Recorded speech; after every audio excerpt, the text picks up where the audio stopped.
comes through this bitch so heavy. 415s in my old school Chevy. Foot on the gas, blocked by the mask. Come through tripping, that's your ass. Yeah, I know you mentioned QD3. That's like Quincy Jones' son. Yeah, Quincy Jones III. I just seen him with Rick Ross in Miami. Now, how that come about, man? QD3, it's a girl named Mona Wheaton. She's still alive and well. She said she knew him, and I told her I had this artist, and she said, give me the demo. I actually met her. I drove to LA. I told her I wasn't gonna mail it to her. I told her I would meet her, and I met her at Acapulco in Beverly Hills. And I gave her the tape, and she gave it to QD3, and then QD3 called my grandma back and told my grandma he wanted to sign me. It's that. But see, you know, like how you say it like it's just real simple, but it's just pretty much just grind. Yeah, you know. So in between it, what's in between is the grind, driving, making the demos, getting told no. People also don't forget that I always leave. I worked at McDonald's too, at Truman, so that allowed me to make money and keep grinding and go out of town. So yeah, it was definitely grinding between there because, you know, it don't happen overnight. So I had to get the demo, but it was. See, one thing I tell people when they be asking me, Drew, like, what does it take to make it? I just try to tell them, like, if you really got a good product. So I'm constantly trying to make my product better. Right. And I don't think my product is the best. I let other people tell me. I'm confident in it. And that's how it's gonna be too. Yeah, I'm confident in it. Don't get me wrong, you gotta have confidence like your car. Right. But you didn't get in I didn't get in the car and you was like, nigga, check out my car. You let me compliment you. That makes sense where I'm trying to go. Right. Even though, and then you still kinda like, oh, that's cool, bro. You didn't, you know what I'm saying? You wasn't all high sign. Egotistical. You know, so that's what I learned with just have a dope product and then it speak for itself. And people will recognize. Right. You know what I mean? That's cool, man. But man, most definitely, man, you had a good journey, man, and you I appreciate it, man. You most definitely a KC legend in the game, and like for real, like y'all whole movement set some milestones, man. Yeah, we grateful for it, man. Want to do it again, and like I said, the new generation, I ain't tripping. I just want to be supportive of the new talent coming in the city. So speaking of, I mean, so what's gonna happen with Zeta? Zeta, her mixtape is out. Notorious ZET. Her EP about to be out. We about to do a gang of videos. And I just came back from Atlanta with her.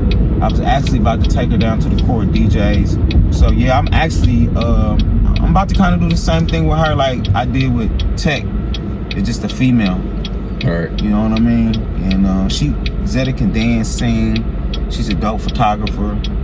That's cool. How old is she? I mean, like not like the exact age, but like 20s. People. I mean, you gotta think people who went to school with her know her. Right. So Zeta's 29. Okay. You know what I mean?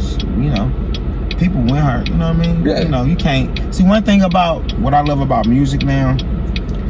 You can be honest with your age because before when you trying to get a record deal, you have to say you're 19 because that was the criteria. Right. You know, but now, you know, you gotta respect it is what it is, and she been putting in work for 15 years. You know what I mean? So that's cool. It's a blessing. You know what I mean? Just to live a certain age and still be able to say we do music. Right. Because a lot of people couldn't give up. That's cool, man. Well, just out on like as me, like. Just out of, cause I, you know, sometimes I just reflect and be like, what happened to him? What happened to him? Like, so what's up with School, man? What's he doing? I seen School. Last time I seen School was at the homie Doc's funeral.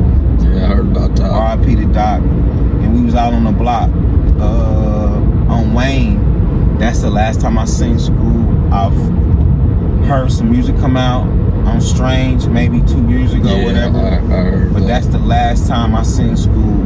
We smiled, gave each other hugs at Doc's funeral.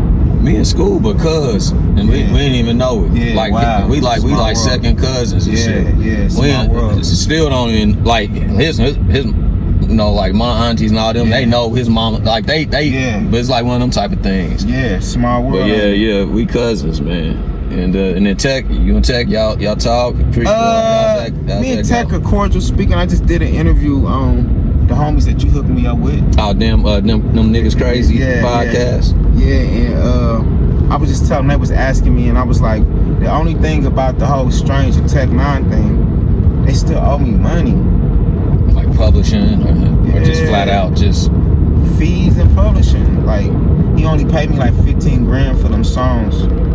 And he was supposed to come back and bless me and do the business, and he ain't came back or did nothing, you know what I mean? And basically, how I took it, it was like, he did the diss record, but I actually helped him, you know what I mean? So I can understand a little music, but I actually helped him because if he didn't get that music, he wouldn't have been at the drop. Right. So that's what the homies was like, don't do him like that. So I'm saying, so I didn't. Right. So I gave him the masters, and he still ain't came and hollered at me. He'd make a bunch of excuses of why to holler, but yeah, I gave him Angelic, blessed him. I ain't seen a publisher check off of from Strange from that. Man, that's and what Travis and what Tech could try to say. He'll try to and I love when people see me talk, because they see that there's no real animosity. It's just business. Right. But what he'll say, man, MSC took the record, but I'm gonna give you an example. If you give me a song, right, and you like Diamond, blow it up, I took your music, so I owe. But what they'll try to do is now blame it on the record company. No, you niggas took the records. You owe them. And to be quite honest, man, and I'm just, I don't have no dog in the race, but to just be quite honest, just on some principle, I mean, just on some real nigga shit, like, if I'm winning, you know what I mean? Like, I mean, just it don't have to necessarily be the amount of the business structure. It just be like a blessing. You feel me? Like nigga ain't never came back and blessed nothing. Never said, hey, bro, my nigga, you could have held that album from me. Right. And you didn't. Yeah, I mean. And you did it with no fee, no money.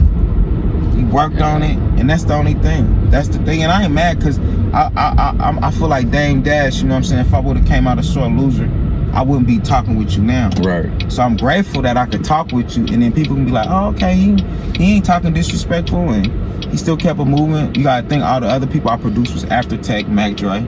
You know, all the, it was after, you know what I'm saying? Right. And it's just one of them things. So that's my thing with Travis and Tech, is just that they got the masters and got the music and ran with it, and Tech ain't never, for me to do what I did for him, he ain't never said, man, damn, bro. Throw a dog a bone. Yeah, throw a dog a bone, my nigga. Throw a dog a bone. Good look at my nigga for giving me, because this record allowed me to get to other places, and you still perform these records. You see what I'm saying? Right. So yeah, it don't be lost love though, man. I appreciate it. Tech see this interview, and shout out to everybody that's been supporting. You know, I think at this point, because we made so much great music and made so much good history, people want to know. And I haven't never told my story, but it ain't nothing, you know, like, man, I'm ready to kill him, or I got malice in my heart. These just be things I just really be wanting to know, because like I lived through the whole, I seen the rise, the fall, the and I want people to know, you know what I mean? I don't feel the shame, like, don't talk about that, because I'm not, first of all, I'm not going to say nothing disrespectful about him, like, as a man. Yeah. You know what I mean? You know, I talk reckless. Right. I'm a real nigga, I ain't got to do that. Right. But the facts are the facts. Right. So I'm saying, so that's what happened with that. Yeah, man. I'm still waiting on you to holler at me, Tech. Hey. You know it too. So, shout out to Strange Music, everybody that listen to Angelic. Some of my favorite records out for Angelic is Einstein Tech 9 and Suicide Letter. So many records I got with Tech. Planet Rock. So shout out to everybody that's been pumping the music. Shout out to my man JuJu for having me in the first episode on the podcast. Had to come with a heavyweight, man. Yeah, and I appreciate it, man, and just spreading the information. Like I said, can't see you love. I just want us to keep making it in the town. Straight up. Whoever's ready, I'm down to support it. You know what I'm saying? Straight up, man. Well, you heard it, man. First episode, the Hop In. Man. Juan, baby. We it's out. We out, man. I have fun with you rolling around too. Straight up. Yeah, bro. My nigga. Yeah, we out. Love, man. Have me back on too, man. Oh, yeah. More stuff, Straight man. up. Have me back on. Love, I see y'all soon. The hop in. I comes through this bitch so heavy. 415s in my old school Chevy. Foot on the gas, blocked by the mask. Come through tripping, that's your ass.